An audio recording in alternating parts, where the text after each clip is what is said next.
VIP System. Chapter 1. Life on Earth. The warm sun baked the road of Parañaque as Eman weaved through the congested streets on his trusty scooter. He carefully navigated the sea of vehicles, avoiding colliding with a dawdling pedestrian or a sudden turn of the jeepneys into a line of waiting passengers. The sun was scorching hot, and sweat covered his skin as he swerved left and right, trying to reach his destination on time. He glanced at his scooter's time. 11:23 a.m., an hour more before his shift. He parked in the open parking lot a few blocks from their office. A deep sigh of relief escaped from his dry lips as he completed securing his ride. He grabbed his towel as he walked out of the place. When he reached the edge of the street, he wiped out the sweat from his face, neck, and arms. He crossed the street when the pedestrian light turned green and headed towards a mini-mart. Eman bought the usual chicken sandwich, a bottle of water, and a can of milk. One of the staff curiously looked at him as he went outside the store and saw him turn into a corner down the street. The staff continued stocking the shelf, but after a minute she saw him walk out from the corner and enter the building just across the street. The store owner saw her and asked if she wanted to check what it was. She enthusiastically nodded and rushed to the place. She saw a pathway right after she turned. It was wide enough for 3 people to walk side by side. She tilted her head as her forehead slightly curled. She was about to go back to the store when she heard a muffled meow. Carefully scanning the area, she saw a plastic box with a makeshift curtain. Upon closer inspection, it seemed that the box was well kept due to the neatness of the curtains. There was another soft meow, and she pulled the curtains aside and saw 2 small white kittens. Beside them was a bowl filled with fresh milk. A smile lingered on her face as she returned the curtains. She stood up, looked at the building where Eman went, and then returned to the store.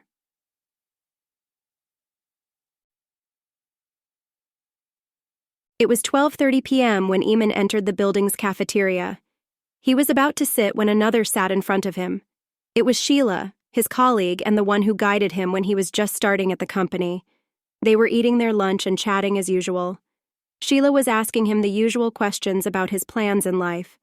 He answered her the usual answers about making money and buying a house for his future family. "You already own a house, right?" she asked as she mixed her curry rice.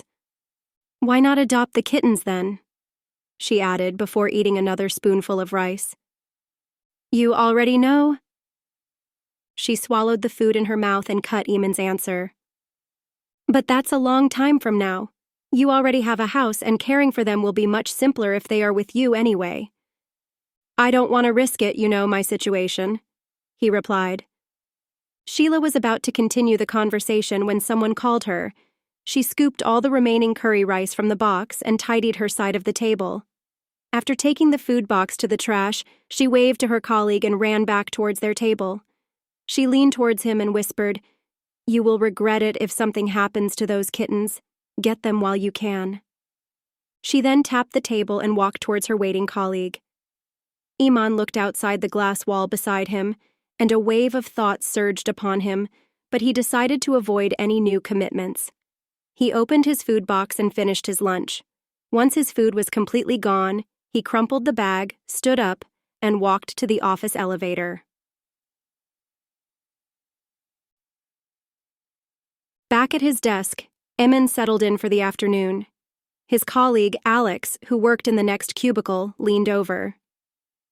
"Hey, Eman," Alex began.